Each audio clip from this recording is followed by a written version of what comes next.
बंदर और गिलहरी की कहानी।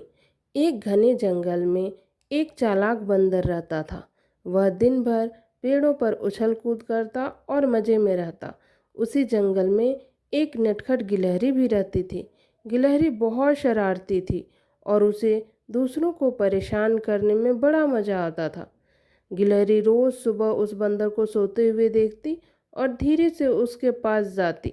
फिर कभी उसके चेहरे पर पत्ते गिरा देती और कभी उसकी नाक में तिनका घुसेड़ देती और खुद झट से भाग जाती।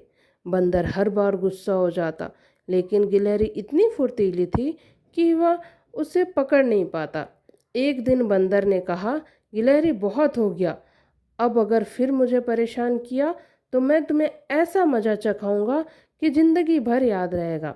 गिलहरी फिर भी नहीं मानी। अगले दिन जब बंदर एक पेड़ की डाल पर गहरी नींद में सो रहा था, तो गिलहरी फिर आई और उसके सिर पर हल्के से पानी के छींटे डाल दिए। पर इस बार बंदर नींद में नहीं था, वह जाग रहा था, लेकिन सोने का नाटक कर रहा था।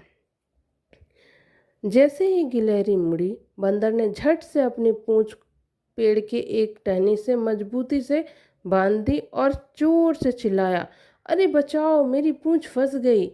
गिलहरी घबरा गई और तुरंत दौड़कर उसकी मदद करने आई।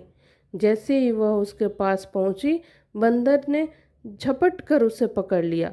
बंदर बोला, अब आई ना अकल ठिकाने। गिलहरी ने डरते हुए कहा, माफ़ कर दो बंदर भैया, अब से मैं कभी तुम्हें परेशान नहीं करूंगी। बंदर हंसते हुए बोला, शरारत करना बुरा नहीं है, लेकिन किसी को बार बार परेशान करना ठीक नहीं। उस दिन के बाद गिलहरी ने शरारत तो नहीं छोड़ी, लेकिन अब वह समझदारी से करती थी और कभी किसी को ज़्यादा तंग नहीं करती थी। सीख, शरारत ठीक है, लेकिन जब हद से ज़्यादा हो जाए तो दूसरों के लिए परेशानी बन जाती है। हर काम मर्यादा में होनी चाहिए।